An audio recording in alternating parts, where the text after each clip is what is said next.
So how exactly did this brilliant TV show that we all love, called Minder, come into existence? The start of the story takes us back to the mid-70s. From 1974 to 1978, there was a show made by Thames Television through their film division Euston Films, starring John Thaw. It was called Regan. The pilot was aired in a programme called Armchair Cinema, but the cast didn't like the name and asked the producers to rename it The Sweeney, after the Cockney rhyming slang for the Met Police's serious crime unit, the Flying Squad, hence the name Sweeney Todd Flying Squad. However, it didn't take long for the programme to become a show with two main stars, with Dennis Waterman playing his second in command, Detective Sergeant George Carter. The show was now synonymous with the term Regan and Carter and was a very gritty, edgy series. The Sweeney ran for a very popular 4 series and 2 feature films. After the 3rd series, however, in 1977, Thaw and Waterman told the producers that Series 4 would be the last, and because they were both worried about the future quality of scripts.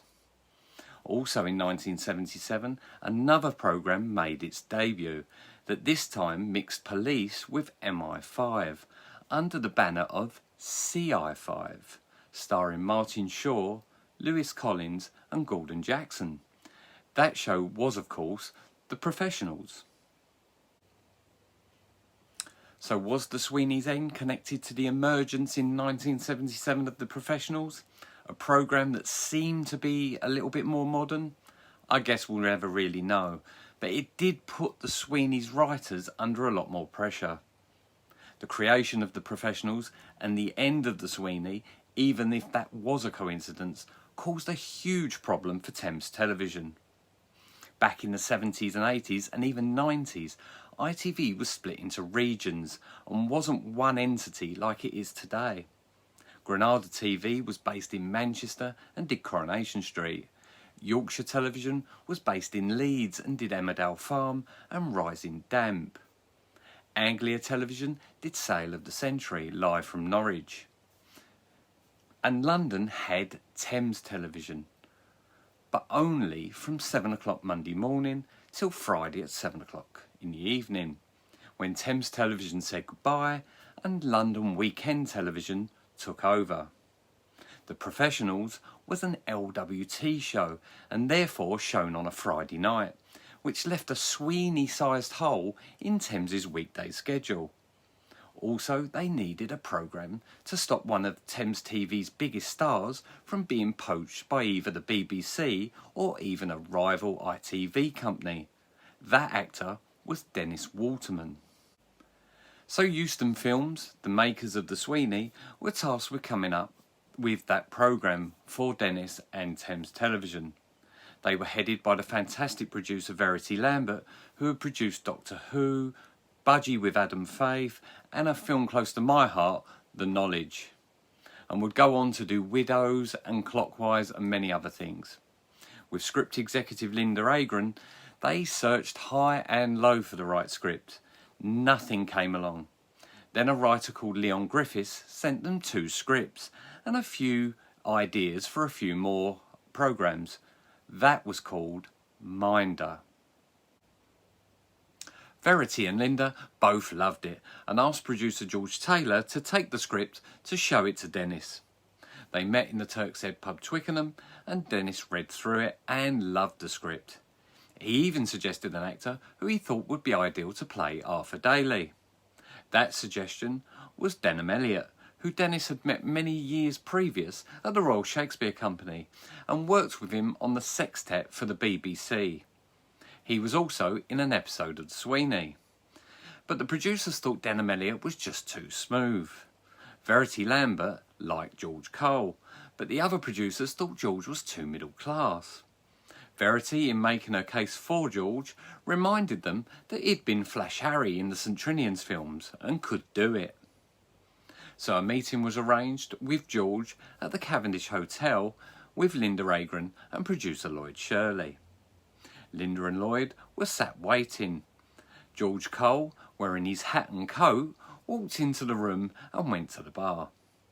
Linda instantly turned to Lloyd and said, "I think Arthur Daley has just walked into the room." They showed George the scripts and he loved it, the idea, and signed up immediately.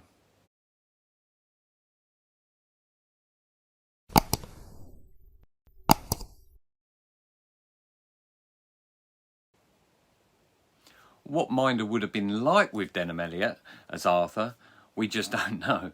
But we saw a glimpse, perhaps, of what he may have been like in his performance as Seymour in the Rising Damp film of 1980. In it, he played a smooth con man who was preying on the residents of Rigsby's rented rooms. Who knows, perhaps it could have been a complete job swap, with George Cole taking the role of Eddie Murphy's butler in Trading Places, or in Indiana Jones as Marcus Brody. I think the two actors got their correct roles. So Minder was born, and in true Euston film style, like The Sweeney, was filmed mainly on location on the streets of London in 1979. The first episode was readied for the 3rd of September. So what possibly could go wrong? Well, as it happens, nearly everything. On the 6th of August 1979, electricians at Thames Television went on strike. By the 10th of August, the strike had spread and the entire ITV network was blacked out. Any chances of a quick resolution were soon dashed, and the strike lasted for 13 weeks. ITV returned on Wednesday the 24th of October.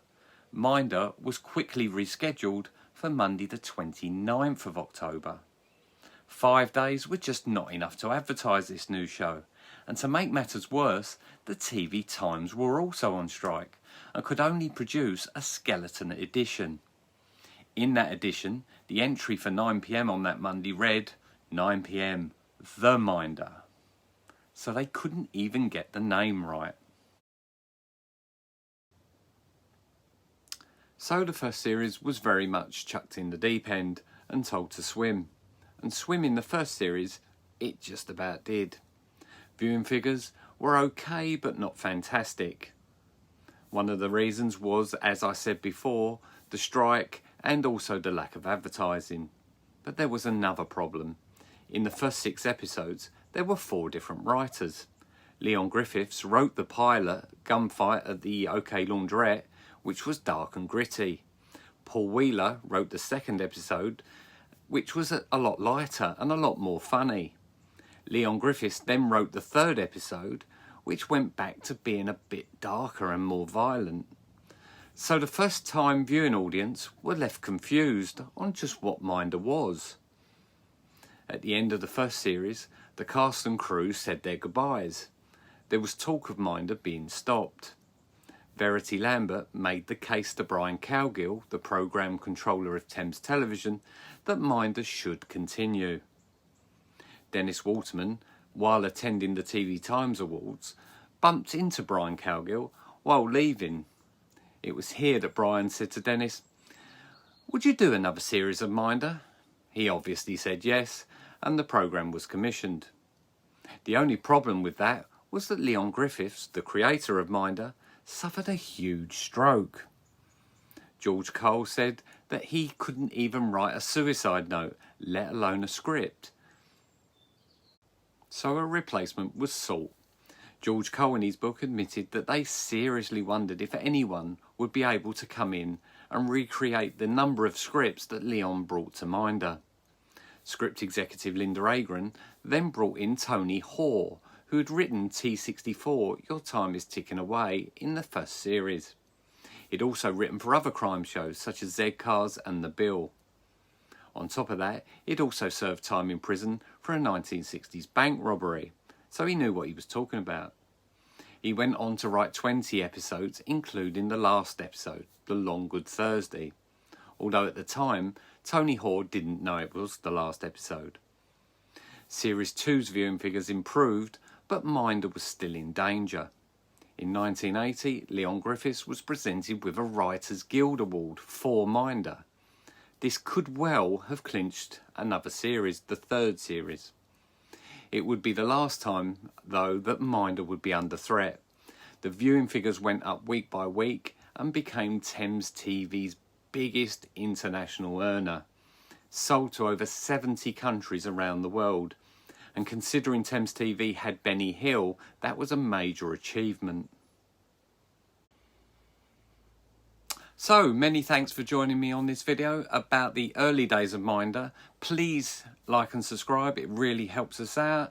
And come back and join myself and Glenn for the next episode, where we will be delving into the biographies of the three main actors, Dennis Waterman, George Cole and Glyn Edwards. We will see you next time. Bye bye.